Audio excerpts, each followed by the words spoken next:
बिस्मिल्लाहिर्रहमानिर्रहीम। अस्सलाम वालेकुम viewers, welcome back to the Python boot camp. और जो टॉपिक हमारा चल रहा है वो है फॉर लूप्स। फॉर लूप्स में हम देख रहे हैं कि आपने फॉर लूप्स को कैसे अप्लाई करना है लिस्ट्स, जो हमारी एक डाटा टाइप है उस पर। उसकी हमने कुछ एग्जांपल्स देखी थी और आज हम एक दो एग्जांपल्स मज़ीद उसमें हम देखेंगे कि हम उसको यानी कि फॉर लूप को किस तरीके से लिस्ट्स के साथ अटैच करके या उस पर अप्लाई कर सकते हैं। ठीक है, बेसिक कॉन्सेप्ट्स तो हम देख चुके थे कि आपने कैसे फॉर लूप को लगाना है। सिंटैक्स हमने देख लिया था, इसका मकसद देख लिया था क्या होता है, आइट्रेशंस क्या होती हैं, आइट्रेबल्स क्या होते हैं, ये चीज़ें हम देख चुके हैं। तो आज हम एक दो एग्जांपल्स और देखते हैं और फॉर लूप को लगाकर चेक करते हैं कि फॉर लूप अप्लाई मज़ीद हम किस तरीक़े से कर सकते हैं। ये तो बहुत से एग्जांपल्स हो सकती हैं। इसकी बेसिक मकसद जो है वो ये है कि आपको ये सिखा दिया जाए कि अगर आपके सामने पाइथन में फॉर लूप आ जाता है और लिस्ट्स आ जाती हैं तो आप वो पढ़ सकें कोड को, और पढ़कर आप समझ सकें उसे। ठीक है, बाकी तो आपकी अपनी प्रैक्टिस होती है कि वो करके आप जो है अपनी जो प्रैक्टिस है उसके ज़रिए से अपना हाथ साफ कोडिंग के ऊपर कर सकते हैं। कॉन्सेप्ट्स क्लियर होना ज़रूरी है। तो यहाँ पर लिखा हुआ है summing up a list using for loop. For example मेरे पास एक लिस्ट है माई लिस्ट के नाम से, और यहाँ पर मैं इसको डिफ़ाइन करता हूँ 1 2 3 4 एंड 5। ठीक है, और यहाँ पर इस लिस्ट के अंदर अब जब मैं इस सेल को चलाऊंगा तो ये जो लिस्ट है इस वेरिएबल में आ जाएगी, यानी कि माई लिस्ट में। मैं ये चाहता हूँ कि मैं एक ऐसा फॉर लूप लगाऊं कि इस लिस्ट के अंदर जितने भी नंबर्स हैं इनका सम ले लिया जाए, यानी कि इनको जमा कर दिया जाए, यानी कि 5 4 3 2 1 ये सम होकर इनका एक रिज़ल्ट आपके सामने आ जाए। ठीक है, तो उसके लिए मुझे लूप चाहिए। लूप क्यों चाहिए? इसलिए चाहिए कि वो हर एक नंबर को जाके टच करेगा और फिर हम कुछ ऑपरेशन परफॉर्म करवाएंगे उस पर। वो कैसे होगा? बेसिक कॉन्सेप्ट वही है कि फॉर, अब यहाँ पर देखिए मैं एक ही सेल के अंदर कोडिंग कर रहा हूँ, थोड़ा सा हम वेरिएशन लाते हैं। कोडिंग का मतलब ये है कि लास्ट केस में अगर आप देखें यहाँ पर तो हमने प्रिंट माई लिस्ट अलग से किया था, फिर ये अलग से किया था, जो कि बेहतर है, लेकिन आपको ये बताना चाहता हूँ कि आप एक ही सेल के अंदर भी सब कुछ कर सकते हैं। बेहतर तो यही होता है कि अलग सेल्स में आप करें, लेकिन हर एक का अपना प्रोग्रामिंग का स्टाइल होता है, तो आपको मुख्तलिफ स्टाइल्स पता होने चाहिए। तो यहाँ पर मैं एक फॉर लूप लगाता हूँ, for x in my list. अब आपको ये समझ आना चाहिए इसका मतलब क्या है। ठीक है, एक पॉइंटर है वो मैंने माई लिस्ट में सेट कर दिया। जिसको ये समझ नहीं आती तो इससे पिछले जो फॉर लूप के लेक्चर्स हैं वो ज़रूर सुनिएगा और फिर इसको आप सुने तो ज़्यादा अच्छा समझ आएगा आपको।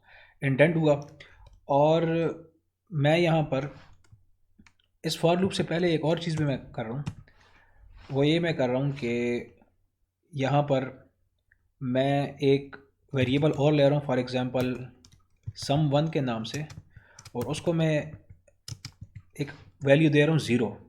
ठीक है, क्योंकि मुझे इन तमाम नंबर्स को प्लस करना है, तो प्लस करके कहीं तो रखना है ना, कहीं पर तो रखना है। तो जिस जगह पर रखना है वो एक और वेरिएबल होगा, तो उसको मैंने कह दिया कि चलो वो जो सम आएगा वो इस वेरिएबल में आएगा।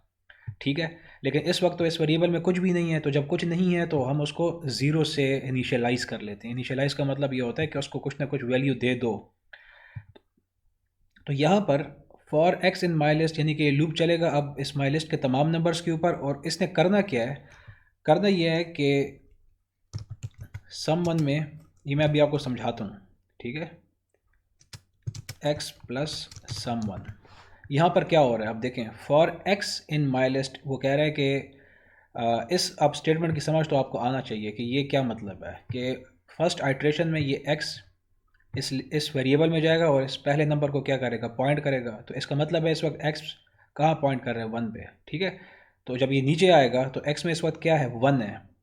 उस 1 को मैं प्लस कर रहा हूँ किसके साथ? sum1 के साथ। sum1 में इस वक्त क्या है? 0 है। तो 1 प्लस 0 क्या हो जाएगा? 1, और उनको जमा कर कर ये उसका रिज़ल्ट कहाँ पर रख देगा? अगेन sum1 के अंदर।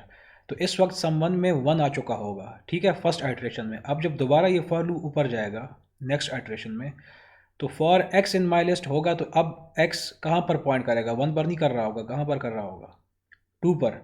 ठीक है, अब जब ये नीचे स्टेटमेंट पर आएगा तो x में इस वक्त क्या होगा? 2, और मैं कह रहा हूँ 2 को जमा करो प्लस गुज़श्ता रिज़ल्ट के साथ जो प्रीवियस रिज़ल्ट था। प्रीवियस रिज़ल्ट क्या था? sum1 में उस वक्त 1 था, तो 2 को हम जमा कर रहे हैं किसके साथ?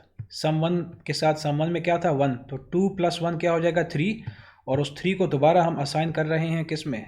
अगेन sum1 में। तो sum1 साथ साथ देखें अपडेट हो रहा है। तो इस वक्त sum1 में क्या हो चुका है? 3, यानी कि 1 और 2 हम जमा कर चुके हैं। जब दोबारा तीसरी बार ऊपर जाएगा फॉर लूप तो इस वक्त x पॉइंट करेगा कहाँ पर, इस 3 को, और x में क्या होगा 3, और 3 प्लस जो प्रीवियस रिजल्ट था क्या था 3, तो 3 + 3 क्या हो जाएगा 6, और वो अगेन वो रिजल्ट कहाँ पर आ रहा होगा सम 1, यानी कि जब तक ये फॉर लूप चलेगा इस पूरे लिस्ट के ऊपर तब तक सम 1 में इन तमाम नंबर्स का सम आ चुका होगा, ठीक है, और लूप ख़त्म हो चुका होगा। अब अगर इसको मैं रन करूं, इसको अगर मैं रन करूं देखें आपको कुछ भी नज़र नहीं आ रहा है, ठीक है, क्योंकि ये सारा कोड चला तो है, और अब सम 1 के अंदर जो नंबर होगा मौजूद वो इन तमाम नंबर्स का क्या होगा सम होगा, लेकिन उसको प्रिंट भी तो करवाना है ना हमने, तो हम प्रिंट करवा सकते हैं, लेकिन यहाँ पर आप प्रिंट नहीं करवाएंगे क्योंकि ये तो लूप है। लूप के अंदर अगर आप प्रिंट करवाएंगे तो वो आपको हर स्टेप का प्रिंट देगा। हम देख लेते हैं उसके फ़र्क क्या है। मैं पहले इसको यहाँ पर अगर मैं इसको आप प्रिंट करवाऊँ, यहाँ पर अगर इसी लूप के अंदर, क्योंकि ये इंडेंट है ना, इंडेंट होके यहाँ प्रिंट करवा रहे हैं तो इसका मतलब है इसका कंट्रोल इस फॉर लूप के अंदर है सम 1। इसको अगर मैं रन करवाऊँ यहाँ पर तो देखें वो फॉर लूप की जो हर एक आइट्रेशन है उस हर एक आइट्रेशन पर जो सम की वैल्यू थी वो प्रिंट करवा कर आपको दे रहा है, लेकिन हमें तो हर एक आइट्रेशन की वैल्यू नहीं चाहिए, हमें तो बस एंड पर एक वैल्यू चाहिए। तो उसके लिए ज़रूरी है कि आप इस प्रिंट को इस फॉर लूप के अंदर ना रखें बल्कि बाहर रखें, ठीक है। बाहर रखने का मतलब है इंटेंड मत करो उसको। अब अगर इसको मैं रन करता हूँ तो देखें कि 15 दे रहा है। 15 का मतलब यह है कि उसने सारे लिस्ट पर फॉर लूप चलाया और एंड पर जो सम 1 में रिज़ल्ट था उसको आपको प्रिंट करके दे दिया, ठीक है। तो आप इस तरीके से फॉर लूप्स का इस्तेमाल कर सकते हैं। यहाँ पर एक और चीज़ भी आप कर सकते हैं, अगर ऑपरेटर्स आपको याद हों, यहाँ पर लिखें ये प्लस और इक्वल, ठीक है, ये ऑपरेटर अगेन आप इस्तेमाल कर सकते हैं, ठीक है। इस लूप को अगर यहाँ से मैं कॉपी कर दूँ, इस लूप को अगर मैं कॉपी करूँ और यहाँ पर, वैसे तो वहाँ पर भी मैं कर सकता हूँ लेकिन आप दोबारा चलें देख लें, और यहाँ पर हम ये कर सकते हैं कि यहाँ पर अगर आप देखें ना सम 1 = x प्लस सम 1, यानी कि सम 1 की वैल्यू को के साथ हम किसको जमा कर रहे हैं x को, और दोबारा उस वैल्यू को सम 1 में हम रख रहे हैं। तो इसको हम इस तरीके से भी कर सकते हैं कि सम 1 प्लस इक्वल x, और इसको अगर हम रन करें तो देखिए 15 आ रहा है। सम 1 प्लस इक्वल x, इसकी एक्सप्लेनेशन मैं दे चुका हूँ आपको ऑपरेटर्स में, ठीक है। किसी को अगर नहीं पता तो ये प्लस इक्वल आपको आना चाहिए। प्लस इक्वल का मतलब ये है कि सम 1 में जो भी वैल्यू है, सम 1 में जो भी वैल्यू है उसको क्या करो, प्लस करो किसके साथ, x के साथ, और जो भी आंसर आए उसको दोबारा असाइन कर दो सम 1 में, ठीक है। तो ये काम हम यहाँ पर भी कर रहे थे, वो बात एक ही है, ठीक है। तो ऑपरेटर्स और ये तमाम जितनी भी कॉन्सेप्ट्स हैं ना जो शुरू में मैंने आपको बताए हैं वो जानना बहुत ज़्यादा ज़रूरी है, क्योंकि जैसे जैसे हम कोडिंग आगे चलाएंगे, लेक्चर्स आगे जाएंगे तो वो कॉन्सेप्ट्स वहाँ पर आते जाएंगे, तो वो पॉसिबल नहीं होगा उनको रिवाइज़ करवाना। इसीलिए ज़रूरी है कि आप इन चीज़ों को सीक्वेंस में लेकर चलें। इतना ही था आज के लिए फॉर लूप्स का, थोड़ा सा आपको ये बताना था कि आप मज़ीद इसकी वेरिएशंस कैसे रख कर आप फॉर लूप्स को इस्तेमाल कर सकते हैं। यहाँ पर हमने जस्ट किया ये है कि एक लिस्ट थी, उस लिस्ट पर हमने फॉर लूप चलाया और उस लिस्ट के अंदर जितने भी एलिमेंट्स थे उनको हमने जमा करवा दिया एक लूप के ज़रिए से, ठीक है। इसको प्रैक्टिस कीजिएगा। आपसे इंशाल्लाह नेक्स्ट सेशन में मुलाकात होगी एक नए टॉपिक के साथ। तब तक के लिए अल्लाह हाफ़िज़।